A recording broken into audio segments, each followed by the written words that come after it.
side by side with China's Xi Jinping. Russia's Vladimir Putin marked the 80th anniversary of the Soviet Union's victory over Nazi Germany in World War II on Friday. A major military parade in Moscow went off without any reports of Ukrainian attacks, with 3 years of devastating war as a backdrop. In a speech in Red Square, Putin said Russia would never accept attempts to belittle the Soviet Union's decisive role in defeating Nazi Germany, but recognized the role of Western allies.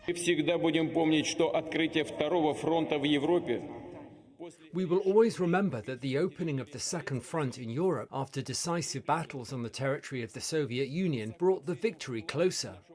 We highly value the contribution to our common struggle by the soldiers of the Allied armies, the resistance fighters, the courageous people of China, all those who fought for a peaceful future.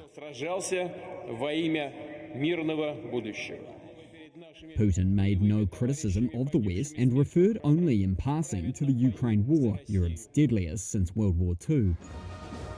Drones were paraded for the first time, as well as tanks and intercontinental missiles capable of carrying nuclear warheads.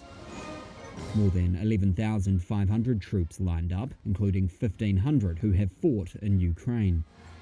Chinese troops took part in the parade, and Putin shook hands with North Korean officers, praising them for their fighting skill. North Korean soldiers have helped Russia fight an incursion into its western Kursk region by Ukrainian forces, seeking a bargaining chip in any peace talks.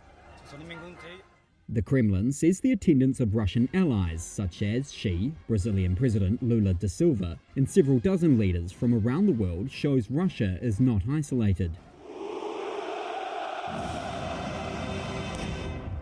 Ukraine attacked Moscow with drones for several days this week, though there were no reports of major attacks on Moscow on Friday, amid a 72-hour ceasefire declared by Putin.